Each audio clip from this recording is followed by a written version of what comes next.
Welcome to the podcast. I'm Sarah. And I'm Clem, and this is Turns Out We're Gay.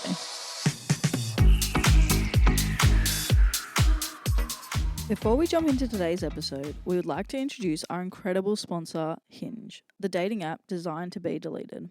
Finding the right person can be tough, especially in the queer community. That's why we love Hinge. Their LGBTQIA+ prompts, created with GLAD, help you showcase your true self and connect with someone who really gets you. Hinge has been a part of both of our dating lives over the years. I actually met my first girlfriend on Hinge and made some amazing connections since. I love how you can be specific on what you're looking for and give in-depth information on yourself while having fun with it. What about you, Sarah? Well, I have met some amazing polyamorous people on Hinge and made great connections. As you know, I am passionate about transparency on dating apps, and that's what I love about Hinge. Personally, my favorite LGBTQIA+ prompt is, I feel proudest of who I am when, and my answer is when I openly talk about my queerness. We are thrilled to partner with Hinge, who have made dating in the queer community so much easier. Download Hinge and show off your full personality today. And we are back. We're back, bitches. We're back. I'm excited for today's episode. Today's episode is fun. It's a lot of fun. And I've learnt a lot about you on this topic, so I'm keen. I think everyone's going to hear a lot of Clem today. You're welcome. But just a quick wrap up of the last episode. We talked about U-Haul, ghosting. I thought it was lighthearted but kind of serious, but I thought it was pretty funny.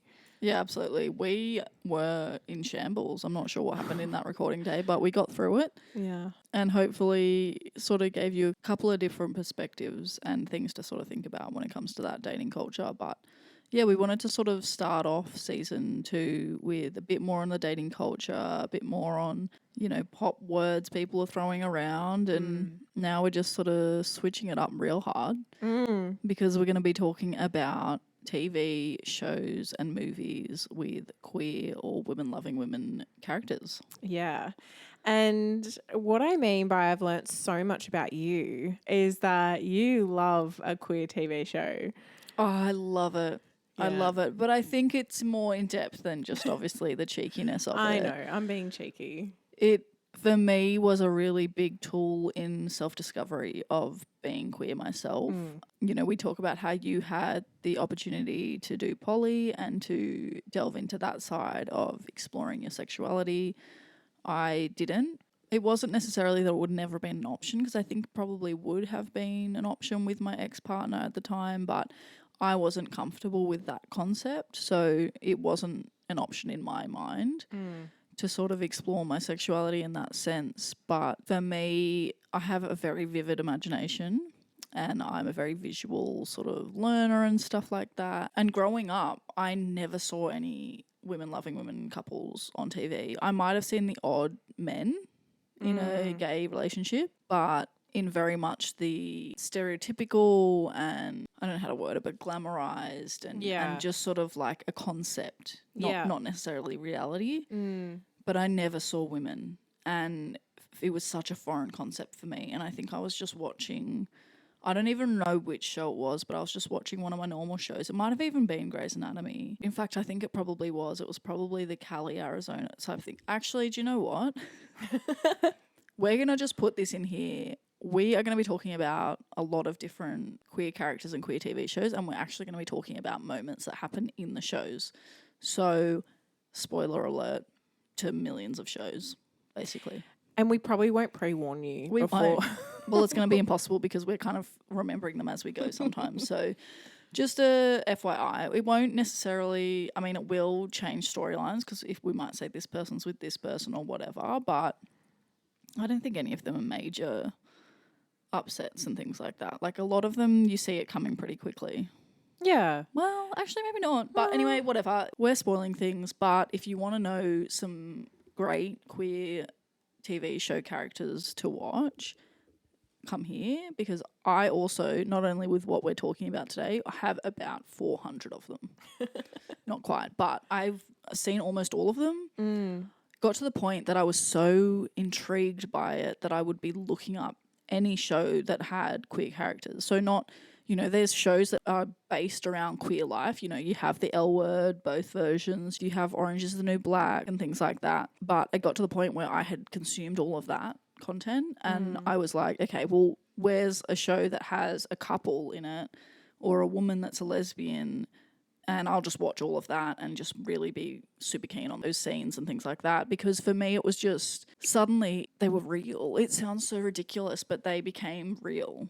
No, I don't think it's ridiculous. I think it's just how you discovered yourself and figured out what you liked and didn't like. You spoke about this on the first episode with Christy Mewis, where you saw her and you were like, queer femme, like Yeah. I've never seen that before. And then that's how you kind of discovered that that's the kind of person that you might like. And so I think for you, what I've discovered with you anyway, is that, you know, queer TV shows and things like that was how you figured yourself out before you went out into the dating world. You're also an introvert. So I think this was a good way to figure that out without getting out into the world. Yeah. And you mentioned before in another episode that your confidence didn't build really until you started like dating and going out and meeting girls. So I think this was a good way for you to figure that out. Yeah, absolutely. So anyway, I think it was really interesting. As much as I love queer shows, it's definitely not how I discovered that I knew I was queer a lot earlier than you. So I kind of discovered more in life, like day-to-day life. But for you, it was more of a TV show, you know, movie, characters, scenes that we'll go into. So yeah, it was a little something that I learned about you in the first week. One of my skills and things that I've done as a career and things like that is videography, photography, very much a creative visual person. So I think that element of it also comes into play as well. I like to consume a lot of TV shows, movies, whatnot. So I think that comes into it, as well as there was definitely real life examples of people and things like that that came into my life or whatnot that swayed these things as well. But yeah, a lot of it was, you know, through a TV screen. It became normalized in my mind and it became a concept that it could actually become reality because you see such a wide variety of people in all different professions and, you know, thank God nowadays they're just another character in the TV show. It's just another couple and things like that. So it's just, for me, it was just a really good tool in figuring out who I am. So I thought it would be a good episode to do where we talk about that and sort of talk about some of the shows, some of the scenes, some of the characters and what we liked about them, because I think it might be something that someone should do if they're trying to figure out their sexuality, or if you're just gay as fuck and you just want more content and you don't know what it is, here's some ideas. I also loved what you said before we filmed this. You said, like, if someone was coming out, but maybe they weren't ready to come out to their family and friends, or maybe they're in an environment where they can't do like that research without it maybe being seen by other people. And you mentioned like Netflix. So watching the L Word coming up on Netflix is very clear what you're watching. But you could go and watch Grey's Anatomy and still get, you know, some of that queerness that you're looking for in a character and other shows. And so I loved your take on that. And I think that would be really cool for someone that's listening who maybe doesn't know and doesn't want people to know but wants to explore it. There's other shows out there than ones that are just majorly gay to look at. Yeah, exactly. And that's the other thing is, of course, I'm a huge advocate for the L Word. I love it. But I think, yeah, also just seeing these characters in day-to-day show that has all different types of characters and all different walks of life, like I said, it normalizes it. And it's not this big sort of fantasy world where everyone's a lesbian and everyone's queer and whatnot. It's real. Yeah. You know, you got firefighters, you got surgeons, you've got supernatural, like literally all different things that people can then relate to certain parts of it and whatnot. So I don't know. For me, it was helpful. People might think, what the hell? And it might just be me outing myself on people that I think are hot and scenes that I think are hot. But either way, surely it'll be a fun episode to listen to. Yeah. I actually learn a lot about your type from doing this little exercise, just listening to you whenever we're watching a show and you're like, guess who's coming on? There's someone about to come on the scene. I'm not going to tell you who, but I may have had a crush on them. Oh, wait, we're about 2 episodes away from my girl coming on. That's you. Every time we watch a TV show, You're literally telling me when someone's about to come on who you had a major crush on, and it's just like a normal thing now. But what I love is that you're here for it. I'm And you're so so here for secure it. within yourself that, like, I've had Yeah. partners in the past that if I had looked at a scene for too long, they would be looking at my head and be like, what are you doing? Like, why are you looking at that person? And it's like, okay, settle down. There's a TV screen. They're not in the room with us. And I just love that we can have a little laugh and talk about it. Like the other day, I said something like, oh, I had a crush on this person. You're like, same. And we put it on a imaginary list of people that we would potentially have a threesome with, which is not a very big list. Don't worry. We're not putting that out to the world. It is a very exclusive list, but it's fun to have a little bit of a laugh. And yeah, you definitely hear about my crushes, but also you now know my type in that sense. Yeah. That someone will come on and you'll just be like, that's definitely a crush. And I'll be like, well, I can pick it up now. you're not wrong. Can I also just put a PSA out there? Actually, not PSA, it's specifically to one person, Christina Aguilera. If you're around, can you please let us know? If you're bored, if you're questioning, I don't even know. She might be queer. She might be openly queer. Who It's knows? actually none of our business, I'll actually help you figure it out. and I'll be there. I'll be there for the ride. Oh, gosh. We're going to get into the TV show stuff in a second. But we do talk about this in an episode from season 1 where it was like, it's okay. Like, it's okay to have these conversations with your partner. It shouldn't affect your relationship. I think if anything, actually, I shouldn't say that. It might affect your relationship depending on your relationship style. But I think it's fun. Like, I love teasing you when someone comes on the screen and I can see you getting all like excited, or you might be gaming with your friends and someone comes on the scene and all of a sudden you've stopped gaming. I'm like, oh, Clem's ready for her crush. And I love it. And I think it just brings like a bit of spice to us and, you know. Yeah, and I will say, because you love to throw me under the bus on this podcast and talk about these things, but I'll also say that it's also fun to tease you when it happens in reverse, which you might disagree and claim that this didn't happen. But literally the other day we were watching women's sports and a very muscly, fit, tan, tattoos all over them came onto the screen, and it would have been a good 10-15 minutes that we'd been watching. And literally when this person had a close-up shot of them, she turns to me and goes, so who are the lesbians in this sport? And I was like, okay, settle down. Fuck off. That person actually isn't. So well, carry on. I didn't ask for that. Yeah. See, at least I can own it. I think these people are hot and I will claim it and I will tell them. Whatever. One day you will sit there and be like, yeah, do you know what? That girl's fucking hot. Which you do. You do. I do. And you did it in the rugby without saying it, but we're just still at this fight of whether or not that's actually what happened. Whatever. Well, we watched a movie who was it? Jennifer Lawrence. And we were both like, smash. She's on the list. She's on the list. A very exclusive list of people that we think might be interested, but also we're probably crazy. I don't know, actually.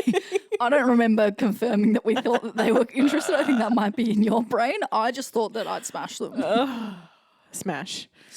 Oh, fuck. All right. Well, let's get into it because it's quite a detailed list of, I'm going to say characters, but I'm also going to / crushes of Clem's. You gave me an inch and I took a mile. And my notes went bang, bang, bang, bang, bang of names and scenes and details. And well, funny, I said to Clem, okay, we need to come up with some favourite scenes. And you were like, I've got 4 at the top of my head right now. I can tell you them in detail. And since then, I've got about 12. Oh, gosh. All right. So this episode's for Clem. Let's jump into it. All right. So favourite characters. Who are some queer, lesbian, or just queer in general, favourite characters of yours that you've come across from TV shows over the years? Perfect. Off the top of my head, we have Grey's Anatomy, which has actually a wide abundance of women loving women people, or just queer people in general.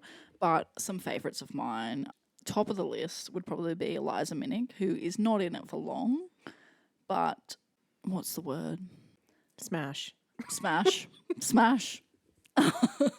This is the smash list. I don't even know if that's like inappropriate to say, but whatever. No, so Eliza Minnick, and yes, I put her name in the whole thing. I don't know why. She's not in for very long, but she seems to have really taken a... Clem's literally written Eliza Minnick. And then I'm like, Cali, Arizona, blah, blah, blah. And Eliza's number one. Cali's there because it like was one of the first ones, but Arizona, I'm team Arizona massively. Me too. Like, Yeah. Team Arizona. And can I just say, am I going through them and then going through scenes, or am I holding the scenes? No, later? I I'm think- really excited. I know you are. I think let's do both because Eliza same Minnick time. is a very important scene for you. And so I think let's talk through the characters and the scenes that look at your face. I wish you guys could see her face right now. She is ready. So we're talking characters and then the scenes that really like drew you to them. And just a FYI to the people listening, I think this is getting a little bit on the R-rated side. I think I'll specify the scenes that are more appropriate for what sort of viewer. Okay. So there's Eliza Minnick and Arizona. I love all the scenes. I love the scenes where, and again, I'm spoiling everything, but where Eliza is pursuing Arizona. I love all of those scenes where someone is pursuing the other person and there's that tension. I particularly love when someone's not aware that they're queer and they're kind of like gay panic, like what is happening kind of thing. This isn't that. They're both very much aware of their queerness. But I love when Eliza's pursuing Arizona and Arizona's trying to sort of play it off like whatever, but is seriously vibing it. There's a scene in an elevator and this music comes on and there's whispering in ears and it's just very sensual and I'm here for it. I wouldn't say that that's R-rated. No. I'm just saying for potentially It builds others. up tension. Yeah. It's fully clothed, so everyone just chill out. It's literally in an elevator, ear whispering. It's just a verbal sort of tension building moment. I think later in that episode, maybe it gets a little bit further, but not for very long. Then there's Cali and Arizona. I don't know if I have any standout scenes. Do you have any? Because you've watched Grey's Anatomy about 10 times. 10 would be an understatement of how many times I've watched Grey's Anatomy. I don't know if I like Callie and Arizona together. So I never really like fully engaged Yeah. in their relationship. I actually found their relationship a little bit toxic, to be honest. Yeah. I did like, now this isn't, I don't know what I liked about this, but I did like Callie's journey into like realizing that she's queer. Yeah. And then Arizona kissed her in the toilets. I thought that was really hot. And like, Yeah.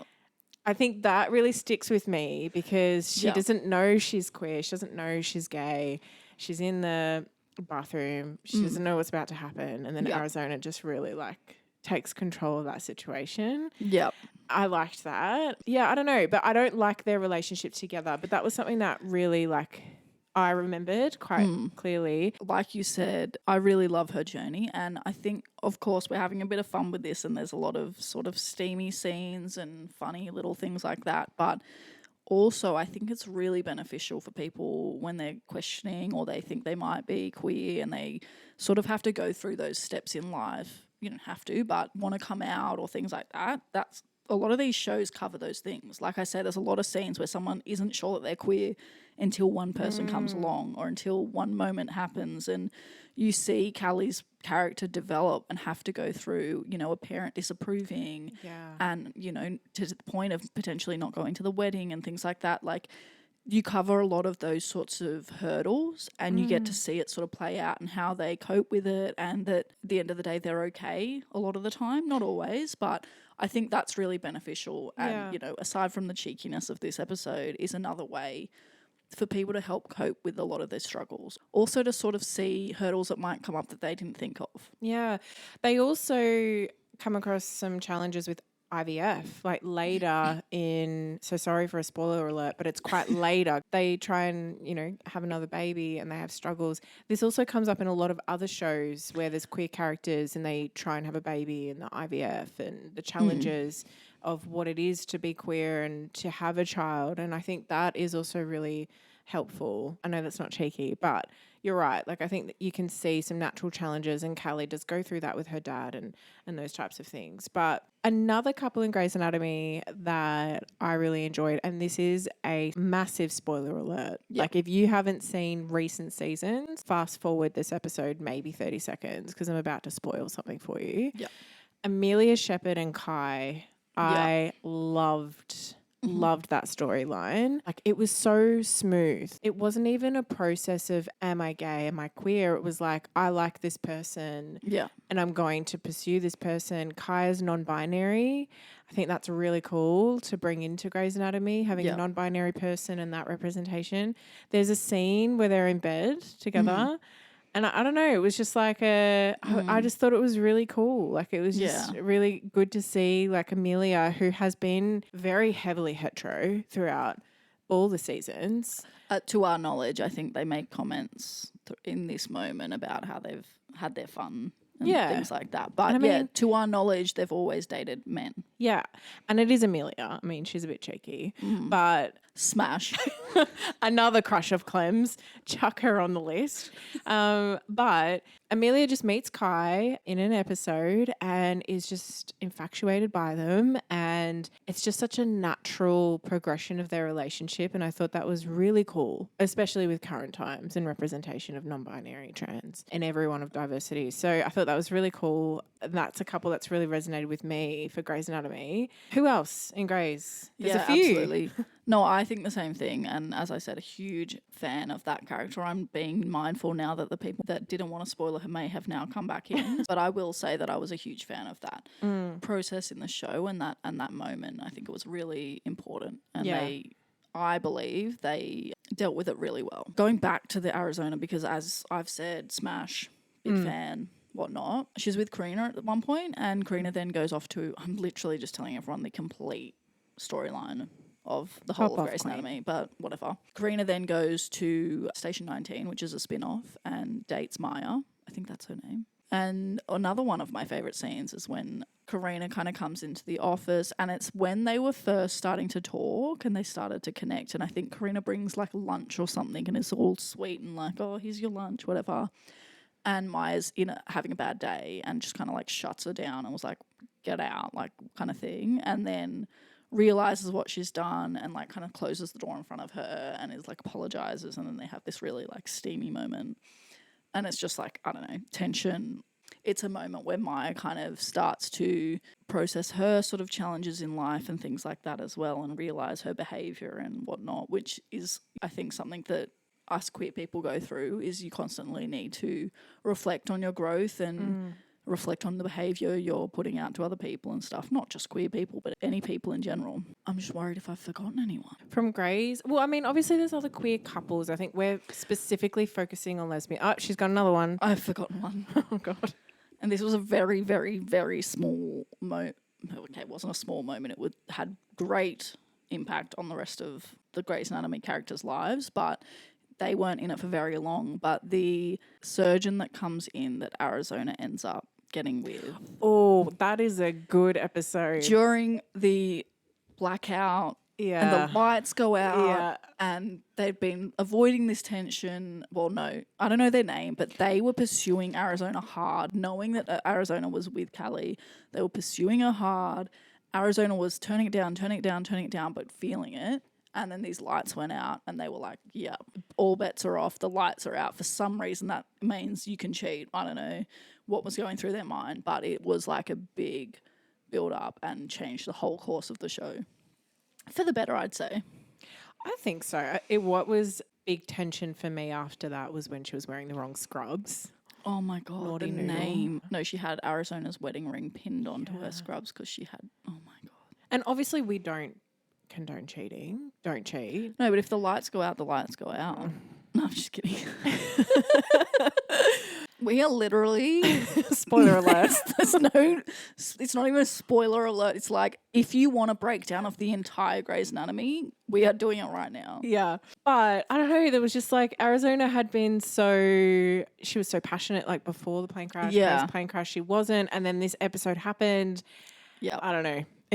She got a bit of life back into her. It was not hot that she cheated, but it was like that episode and that scene. Smash. The scene, smash. The scene, But also minus cheating, smash. that girl's from One Tree Hill and that girl, smash. I don't know who that girl is, but if you're smashing, I'm smashing. You're coming. I'm coming too. So I think that's it for Grey's Anatomy that I can think of. yeah. Obviously, there's a lot of male queerness in there. They do represent a lot of diversity, I think, in Grey's Anatomy. And I think you can get what you're looking for. Definitely go check out Grey's Anatomy. Love it. Let's talk about Wentworth. So Wentworth is, I think, the only Australian one we have on the list. So. And Wentworth actually popped off in America and things like that because of, you know, some things like the queerness that they have. So Wentworth, if you don't know about it, I think we didn't need to go into Grey's because everyone knows what Grey's Anatomy is, but Wentworth is an Australian show with women in an Australian prison and the challenges and hurdles they have in that sort of life. There's one very dominant character, Frankie, who is queer from the get-go, very much a lesbian, very much pursuing the sort of unattainable people in authority. She's cheeky, she crosses lines, makes women question their sexuality. She also has girls on the run in the prison and whatnot. So she's kind of got that real... She's dominating, but she's also quite soft inside. Yeah, exactly. She actually reminds me of someone a little bit. I can't think of who you might be talking about. She reminds me a little bit of someone. She's quite cheeky. In the first episode, I think this is a bit naughty, but you see her go down on a girl, like episode 1. And I think I was a bit skeptical about watching Wentworth because I've heard about it, but I didn't know how like queer it was. But obviously it would be. It's a female prison. But silly me. But you were like, no, watch it. You put it on. And first episode, I was hooked. It is so good. It's such a good show. And it's not just about the queerness. Like the show itself is amazing. But there's a lot of lesbian action in that prison. Yeah. And I would say that there's actually a lot of the show that doesn't actually touch on that at all. But it's definitely a big part of the storyline at times. And I might have had a crush here or there on a couple of people in that. But yeah, Frankie's definitely, I think, that, I guess what you would say, the bad girl type thing that, what's the word? Like, you know how girls go for bad boys and they like that thrill of the trying to tame them and stuff like that. That's what I would say Frankie is. Yeah. So it's definitely got that element for people, but it also has a really beautiful side of it where one of the main characters, I'm going to try not to name names, one of the main characters who hasn't been queer the entire show connects with someone and it kind of all changes for them. And it's a really beautiful way of seeing it. They're, you know, how old would you say they'd be? About 40? I think, yeah, late 30s, 40s. I think I'd say 40s. Yeah. And Frankie actually helps them sort figure of through things it. out. Yeah, exactly. Yeah. So as Frankie develops and becomes, you know, a better person and whatnot, she becomes kind of like this really nice support network for this person who is going through this for the first time. And it's just a really beautiful way of seeing it unfold because it's someone that's, you know, middle-aged type thing and they're going through the process slowly and the person's very respectful on the other side saying, you know, I've been there, I've done this, but you haven't, so let's take it at your pace and let's get to know each other at a slower pace. And I really loved that, as well as the fact that you don't see it coming at all. You kind of do close to it happening, but before that, the character was very much developed in a heterosexual type manner and storyline. So I really loved that. And one particular scene, I'm going to be careful not to name their names, but one particular scene is when they are in a kitchen and it's kind of like their first, I guess, sexual encounter. Yeah. But it's very, like, because it's very respectful and consensual and slow and natural and quite romantic. Yeah, I really loved it. Look at you. I also really love, without giving too much away, that when they do finally go back to that main character, one of the main characters' rooms, and they finally are together, and it's like really just, you would think in prison it's going to be like intense, but it was just this really like romantic, slow moment, like you said. It was good how they did that because, yeah, like you said, I didn't see it coming at all. And it was really, really cool how they turned that relationship into what it was and how they went about it. And obviously the other character was heavily a lesbian and how she handled it. So, yeah, it was really cool. And it was cool to see Frankie help them through it too. Yeah, I think it was really beautiful to see, like you said, that moment where they're in such a chaotic environment and then it's almost like the world stops. Yeah. And it's slow motion almost. For me, that was really relatable in the sense of when I first started exploring my sexuality with women, I got very lost in the moment. And still with you, I get very lost in the moment every single time. But the feeling of just being you and that physical element of a relationship finally feeling right Yeah. is insane. It's you can't explain it to someone that hasn't been through it, but they do a really good job of portraying that with, you know, the way that they've made that scene happen. Yeah. And their love is intense. Yeah, it's very intense. But Very also intense. back on Frankie and her partner, the psychologist. Here for it. Smash. The psychologist, probably not Frankie. You would smash Frankie. Don't even. I don't know. You would. I think Frankie is probably a little bit too similar to me for me to smash. I think we would be best mates. You would be best mates. I think if Frankie and I went out on a night out, it would be chaos, but in the best sense. And I think we would have the best time ever. Imagine if you were both single. That's what I was imagining. Oh, right. I'm not even in this equation anymore. No, you've gone. I've been booted. I'm out. No, but that's what I'm saying. I think if Frankie and I were both single on a night out, like bouncing off each other's energy at a queer club or something, oh my goodness. But yeah, so that's probably Wentworth wrapped up. Yeah. Basically, to summarise, Sarah would smash Frankie. I'd smash everyone else. Oh, but hang on. I'm also kind of into like the femi. Yeah, girls. so who else would you smash in Wentworth? It doesn't matter. No. Who else would you smash? No. I don't think there isn't that many people I think you'd like either of us would smash. No, I don't think so. I feel like the smash word's really like too much. I'm quite sorry. vulgar, but whatever. Whatever. You guys know what we mean. So that's Wentworth. And I think if you're definitely wanting something that's like very real world, because it's a prison, it's Australian. I think Australian production really does well in like making things look quite real world and how Australian culture is. Like, I don't think you can really hide the Australian culture. We're full on at times.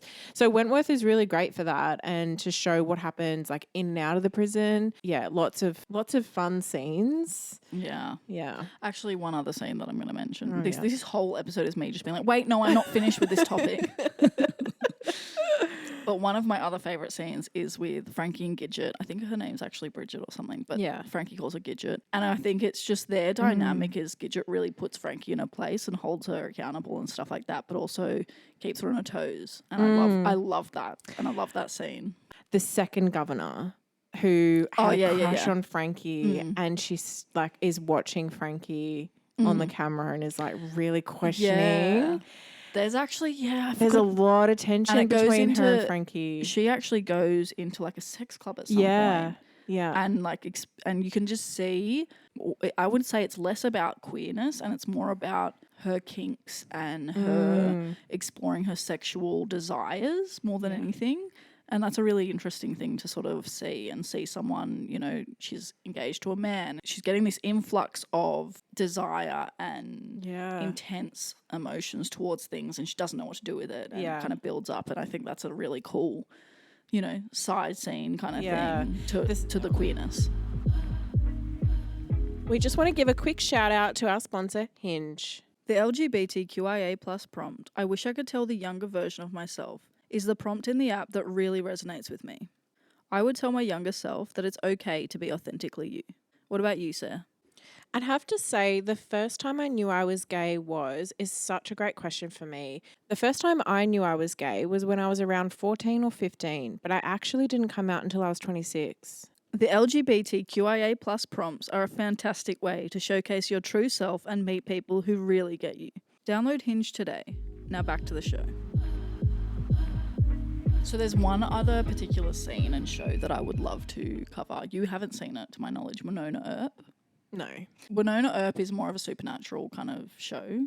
I very much enjoy a supernatural show, an apocalypse kind of show, all of that sort of stuff. So If that's not up your alley, then probably give this one a miss. But I love that stuff. And I actually started watching this show with no knowledge that there was any queerness involved. One of the main characters, I think quite early on, has a moment where they get quite flustered by another woman and they don't know what to do. There's a lot of humor in the show. They laugh things off. I think it's a policewoman, so she's in a uniform, and I think it's like Detective Hot or something is her name. Like, it's not in a cringe way, like it's spelt differently, but it's like Hort or something like that. And they play on these things, and it's a bit of fun and whatnot, but it goes through that whole thing where she starts to gate panic and she doesn't know what these emotions are and these feelings and whatnot. Anyway, you see the whole thing progress. They become a couple, whatnot, and they have quite a well-known scene in that show. I think I've shown it to you, or maybe I tried to show it to you, Yeah. but I didn't know that there was even a queer couple in this, and I was watching it, and it gets to this point, and they develop this relationship and whatnot. It gets to this scene. If you don't want to watch the Supernatural show and the whole thing, I would watch like a YouTube montage of their sort of storyline and like when they met and whatnot. But then if you want to watch something that's a little bit cheeky, it's naughty, there's not clothes involved and things like that, just as a FYI, watch the stair scene from Winona Earp because it is intense. I think you tried to show me, but you couldn't find the right one at the time. And then I think I think it's been taken down from YouTube. Oh, it's that naughty. It's very naughty. It's the Wow. naughtiest one I've seen. I think maybe even naughtier than anything in L Word. Maybe. L Word's pretty detailed. Yeah, but this one, I think L Word's pretty detailed, but it's probably more realistic. This one's a little bit more like fantasy kind of, not fantasy in the sense of like supernatural, but like there's slow motion, there's music. Whereas I'd say L Word's more, I guess, graphic, but it's more like actual getting down to business kind of thing. Yeah. Whereas I would say Winona Earp's, the show have a really risky scene that would have been probably not that risky at the time, but definitely one of the first of its kind in a sense. Yeah, right. I don't know. It's just it just takes that step up for for a queer couple in a standard show, not a fun show. But yeah, I think it just takes that step further, which I really like, because I think there's plenty of shows and movies and things like that where they take that step further for straight couples. Yeah. Not that often do they really take that step further. However, so that's Winona Earp. But of course, the biggest one people know is L Word.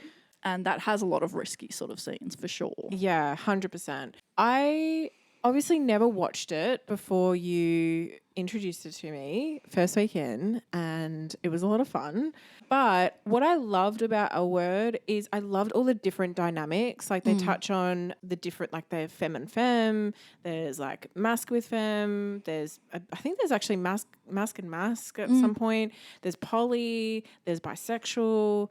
It like really covers so many different ranges. It covers different ages. Yep. And I loved that. If you are ready to like really experience all the different worlds of queerness, L Word 100% is a go-to. If you're not ready to like fully engulf yourself in that. And some of the scenes are quite full on and graphic, and maybe watch it with your partner, spice things up. But yeah, L Word, I wish I had have seen it like earlier, and I think if I had have seen it earlier, maybe things would have been different. But I don't know. It also is very queer. Like it's very heavily. That's the whole point of it, the L Word, and I think it is nice to see queer relationships in and amongst other relationships and other dynamics, and it's not necessarily just focused on being queer. But yeah, L Word is a definitely go-to. Agree with you completely. Like they cover a lot of different categories of the queer community, and I love it. It can get quite graphic in the best way. I'm here for it. But also to be aware of if you're maybe a bit confronted by those scenes or by the whole queerness in general, if you're still sort of trying to figure things out, or if you're an ally or something, maybe this is not the show for you straight away. But I loved it. And what I loved about L Word, so you have seen Generation Q, you haven't actually seen L Word yet, and I'm going to make you do it because you're going to love it. It's going to be like all the other shows that I tell you to watch. You're like, no, I'm not going to like it. And then you end up watching it 24/7 in about 3 days. You finish the whole show. So L Word's going to be one of those ones. And in fact, I might set you up tonight whilst I'm gaming and just put you in your little corner. Got to give us something to do. Yeah, so L Word for me, I love Generation Q. I'm here for it. More stuff like that needs to be made. But what I love about L Word is it was made a while ago now. I don't know exactly when, but I would have loved to have seen that. Obviously, you can't sort of see that stuff too young in my eyes, but I would have loved to have seen that earlier, and I think it would have changed the game for me massively. Yeah. However, it was such a game changer. At the time it was made, the first one, for me watching it now, thinking that that was a show at that time, like I had no idea that there were shows like that out there. Yeah. Favorite scenes or favorite characters? I'm going to let you go first because you haven't seen as much of it and it's more Generation Q based. Yeah. I'm really bad with character names, so I'm going to try my best. Describe them and I'll be able to tell you. Danny's definitely Smash. Smash. One of the top for me. One, because Smash. But two, I don't know. I think I resonate a lot with Danny. Like, I think, look at that little smile on your face. She's a boss bitch. She knows what she wants, but also is like a bit of a softie. You know, she's a bit younger too and just trying to figure things out. Yeah, some of the scenes with Danny in it is definitely a interesting time. Smash. Cat got your tongue. And yeah, I don't know. And I like the involvement of the relationship she was in with Sophie because I didn't like their relationship. I think I was very vocal about that. And I think at one point I was like, why are they together? It was almost like they are real people and they're not. But yeah, Danny's definitely one for me that I really liked. I didn't mind Bet too. I think Bet was really interesting. And as the season went on, you got to know her character a bit better. Like I think at the start she's like boss, you know, hardcore. Yeah. And then as you get to know her, but best one for me, and you're going to have to tell me her name, Blondie, Polly, Alice. Obviously I do like Shane, but I don't like Shane for the same reasons that other people like Shane. I know a lot of people, particularly femmes, will be like, Shane, hottie. But I don't know. I wasn't like attracted to Shane, but I loved Shane's character and Shane's involvement. And yeah, I really liked Shane.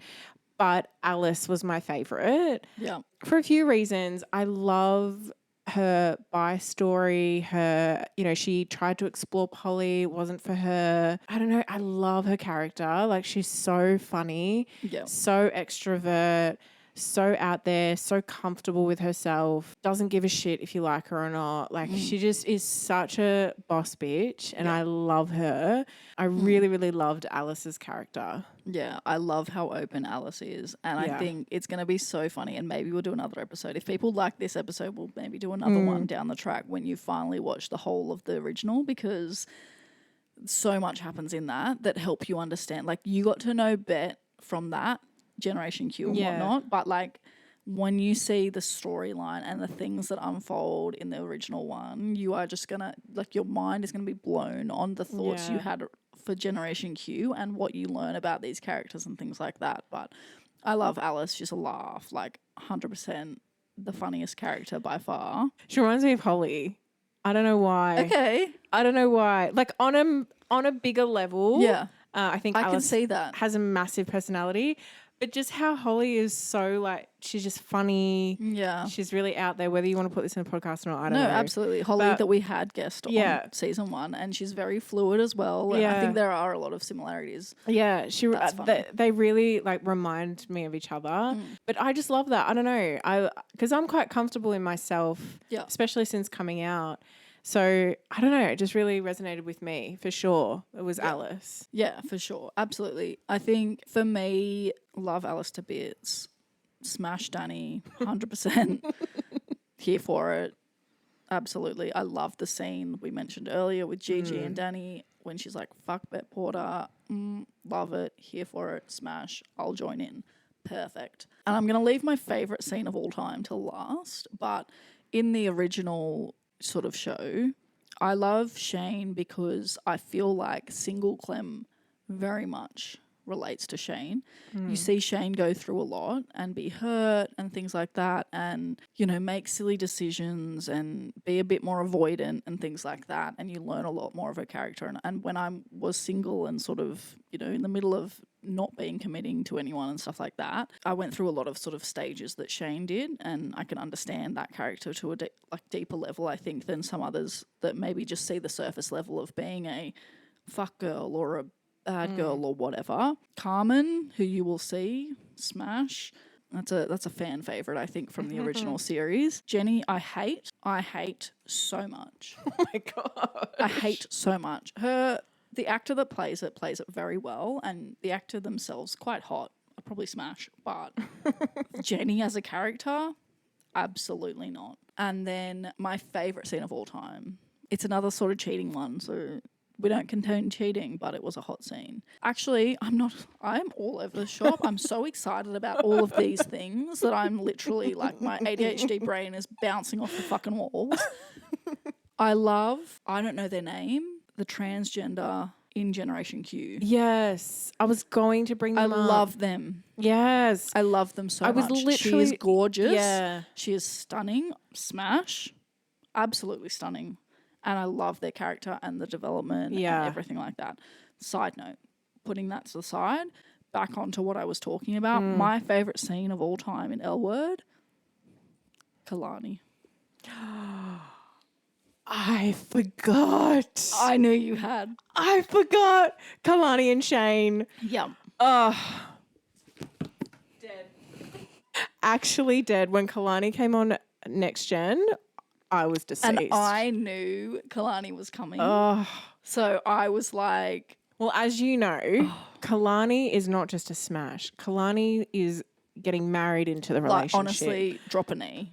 Drop a knee right now. She's not only coming to the wedding, she's standing at the altar. Yeah. Kalani... In the middle. It's actually just all three of us getting married. Yeah. She is a part of the relationship. This is really Kalani and co. Yeah. Kalani is out of everyone, my smash. I didn't know she was coming on the show, and I think I literally gasped. That's probably the biggest gasp I've ever done. Yeah. And you do some huge gasps. I do, but I was like, no way. And then she hooked up with Shane, which I'm not surprised about, but I think I would have liked to see her hook up with a bit more of a femme girl. Yeah, I think it was a great dynamic. I think given the situation Shane was in, not much could have swayed her, but Kalani is Kalani and can sway anyone at any time, hands down. I don't care what you say. I think if Kalani isn't standing in front of you and pursuing you, there's not much you can do in that situation. It's actually out of your hands. You're forgiven. Yeah, exactly. Like if I came home to you, I think, and said, look, I was out. I bumped into Kalani, she was keen and she pursued me. I think you would be like, stop right there. It's fine. I need the details later when we're in bed. Yeah, exactly. And then you would say, I also need her number because it's then now my turn. Yeah. 1000%.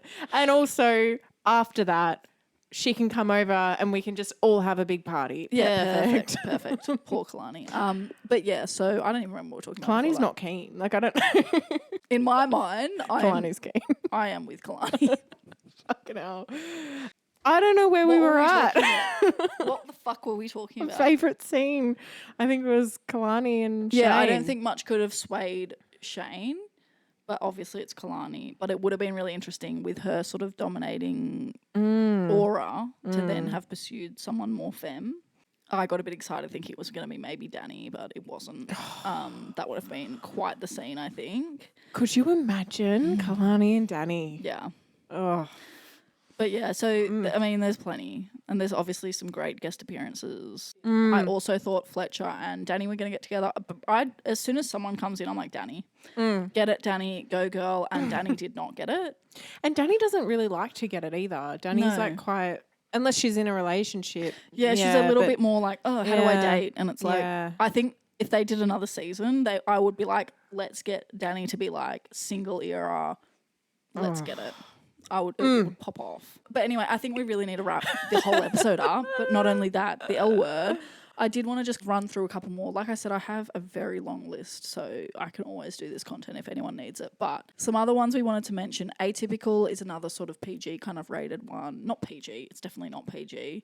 But the show isn't about it, but there is characters that are quite main characters that go through figuring out their sexuality. I think it's really funny show as well, and it's just a great show in general. So it's something that if you didn't want to have the whole show revolving around that, it's a great option. Obviously Glee has a PG kind of version with a queer couple in there figuring out sexuality, and it also covers a lot of other different dynamics as well. I actually never really watched Glee in detail, but I definitely saw that queer couple a fair bit. Santana, I think her name is, Smash. And I think that's kind of my list. Yeah, there are other shows like Euphoria. I think there's a few on Netflix now. Like, not just a few, there's a lot. I think there's a whole genre dedicated to it. So definitely go and just find a show that works for you and what you're trying to figure out, and just have a look, because there's definitely shows in there outside of the ones that we've talked about that have queer couples, lesbians, whatever you're looking for. There's so much out there now, and I think it's a great way to figure things out like you did. Absolutely. I also think that there's plenty of room for more. I've watched them all. So if someone out there could make a lot more content like that, a lot more TV shows, movies, I'm here for it. I will consume all of that content. Just putting that PSA out there. We need more. Not maybe, like, there is plenty, but we need more for me mainly. So just to put that Just out for there. you. Yeah, there's plenty more. There's Dickinson, that's quite an emotional sort of one, and things like that. I could go on for days, but I will not. And scene. I love that we thought that this was going to be like a 30-minute top podcast. I actually wonder if anyone is still here in the room with us. I don't think so. Because it's pretty much me just going smash, smash, smash the whole time. Clem's got a lot of crushes. Okay, so if you want another episode like this, Clem is very willing and able. And I think, if anything, even if we stop the recording, we'll still talk about this for the rest of the day. So I'm extremely excited to put Elderwood on and make you watch it and watch you watch it. Perfect. That sounded a bit dirtier. Well, it wasn't dirty. It was just that I'm excited to watch you experience the things I experienced watching it for the first time. Perfect. Get your mind out of the gutter. I say Kalani once and you've gone straight to the other side. Kalani. So, okay, that's a wrap on this episode. Like, follow, share. Where are we? And tell us your crushes. Yeah, tell us your crushes. Tell us if we've missed anyone in the shows that we're talking about. Yeah, but also new ones. 100% tell me new ones, and I'm happy to extend my crush list. It's quite lengthy, but it can grow. So we're on Instagram. We're on... I was about to say Facebook. We're not really on Facebook. We're definitely not on Facebook. We're on Instagram, TikTok. We have, like I said in the last episode, we are on YouTube. We're trying to figure out what we're going to do with that. We don't know. If there's also, just a last bit before we move on, if there's anything that you want to see on Instagram and TikTok other than our shorts. At the moment, we're just putting out like shorts from the episodes. But if you're wanting to see anything else, please let us know. We're always happy to do some more behind the scenes stuff. But honestly, I just don't know if anyone's interested. We also have our own personal pages, so we do post our own individual stuff there. But if there's anything else you want to see on the podcast, behind the scenes, whatever, let us know, and we can start posting. Perfect. All right, well, that's a wrap. Okay, you ready? Love you. Bye. Thanks for listening. We'd like to take a moment to give a special thank you to our sponsor, Hinge. Hinge is a dating app that is designed to be deleted. Create or update your Hinge account today and answer the LGBTQIA+ prompts to diversify your profile and make genuine, long-lasting connections with incredible people. Who knows, you might meet the one. Download Hinge today and try the LGBTQIA+ prompts to show off your most authentic self.